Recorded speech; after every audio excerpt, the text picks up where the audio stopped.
मेरा नाम जितेंद्र सिंह है, मैं इसी गांव का रहने वाला हूँ।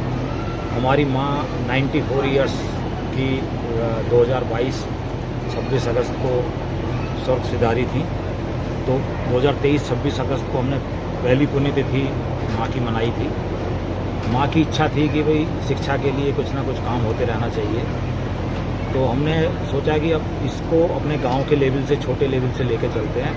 जो गरीब कन्याएं हैं, जो भी 10वीं या 12वीं के बोर्ड में पढ़ती हैं हमारे गांव की कन्याएं, उनको हम 11,000 रुपये की प्रोत्साहन राशि देते हैं ताकि उनको मोटिवेशन मिले पढ़ने का और वो पढ़ाई के लिए उनमें जिज्ञासा वो हो जाए। तो करीब 26 लड़की थी 2023 में और 25 लड़की थी 2024 में। इस बार 29 है लड़कियाँ। इस बार हमने सरदार नगर डिग्री ये इंटर कॉलेज और मानकपुर इंटर कॉलेज की भी जो टॉपर लड़कियां हैं उनको भी शामिल कर लिया। तो सभी को हम प्रोत्साहन राशि से सम्मानित करते हैं। तो जब माँ आपको रोटियां देती थी, खाना देती थी, उसके बाद में सोचती होगी कि मेरा बेटा बहुत अच्छा प्रेसिडेंट बनेगा या IAS बनेगा, PCS बनेगा, तो क्या सोचा था आपने कि आज मुझे माँ के कदमों पे चल के आगे बढ़ के? हम 7 बहन भाई हैं। माँ का जब हम पहली क्लास में पढ़ते थे तो माँ का एक ही ध्येय रहता था, मेरे बच्चे पढ़ जाएं।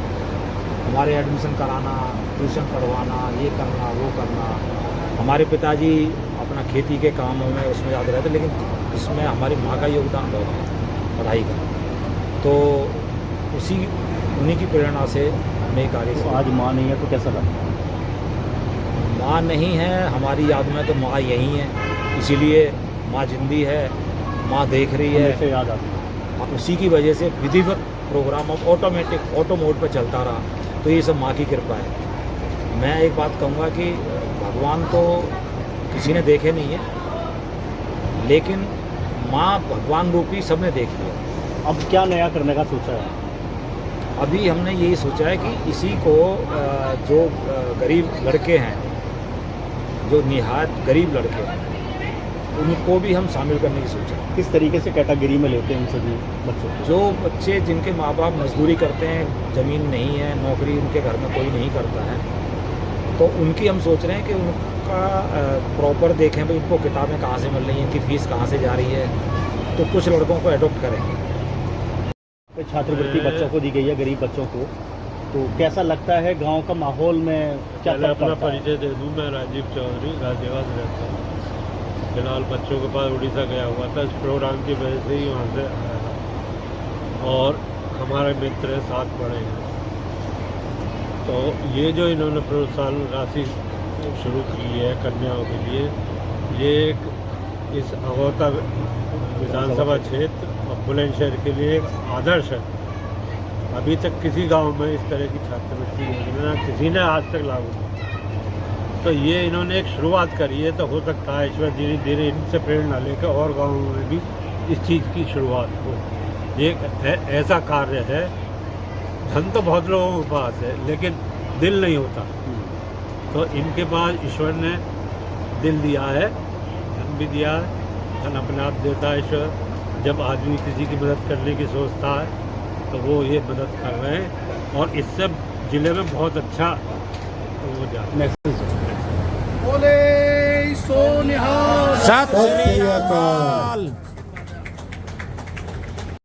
और जो प्रोत्साहन राशि हम देते हैं बच्चों को, सबको ये है कि भाई सबकी पढ़ाई हो, बहाल हो, ठीक हो, उचित हो।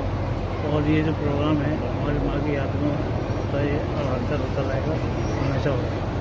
ठीक है, मेरा गाँव यही है और ये मेरे बड़े भाई हैं, ये करते हैं। क्या लगता है कि जिन बच्चों को आप प्रोत्साहन राशि दे रहे हैं वो IAS PCS की तैयारी करके अपना गांव का नाम रोशन करेंगे? बिल्कुल करेंगे, गाँव को नामवर्ती करेंगे और पढ़ेंगे लिखेंगे, आगे बढ़ेंगे।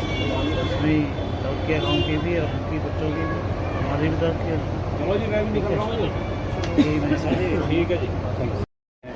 तो उनको लगता है ना सरकारी योजना नहीं मिल रही है कहीं पे, और इस तरीके से जो सरकारी योजना के तहत इन लोगों ने काम किया है प्राइवेट, तो कुछ उनके मन में लगा होगा। मैं गाजियाबाद से आया हूँ, ऐसे मेरा गांव खालोर है और मुझे ऐसा लगता है कि जो बच्चे जो वंचित रह रहे हैं शिक्षा से, या जो पढ़ना चाहते हैं, जिनकी क्षमता है पढ़ाई की, फाइनेंशियल रूप से कमज़ोर जी। है, उनकी जो मदद हो रही है, मुझे लगता है इससे बड़ा कोई कार्य नहीं है। शिक्षा के लिए दिया हुआ ये भी दान, लगता है ना कि सरकारी तौर पर मदद नहीं हो पा रही है। शिक्षा के लिए दिया हुआ दान आज की डेट में सबसे बड़ा दान है। पहले भी ऐसे ही रहा हुआ, बहुत युगों से ऐसे ही चला आ रहा। बाकी दूसरा ये है कि सरकारी योजनाओं का है तो वो घर तक नहीं पहुंच पा रही है। सरकारी योजना नहीं, ये नहीं कह सकते हम कि घर तक नहीं पहुंच पा रही। बहुत सारी त्रुटियां थोड़ी बहुत हो सकती हैं कि हों उसमें, कि हो सकता है कि कम पहुंच पा रही हूँ। ऐसा भी नहीं कह सकते कि सरकारी योजना घर तक नहीं पहुंच जिन रही। बच्चों को योजना नहीं मिल पा रही थी, इसको देख के हो सकता है कि वो गवर्नमेंट को आंखें खोले और वो गवर्नमेंट अपनी जगह जो कर रही है वो बेस्ट कर रही है, लेकिन हमें अपने समाज के लिए खुद भी खड़े होकर कुछ ना कुछ करना चाहिए। अगर हमारी क्षमता है तो हमें आगे बढ़ना चाहिए, आगे बढ़ना चाहिए। गवर्नमेंट तो अपनी सपोर्ट कर ही रही है, पर जो हम सक्षम हैं तो हमें करना चाहिए। Good name sir. मेरा नाम डॉक्टर अनिल कुमार है, मैं गाजियाबाद से आया हूँ। मैं इसी प्रोग्राम में शामिल होने के लिए आया हूँ। Thank you.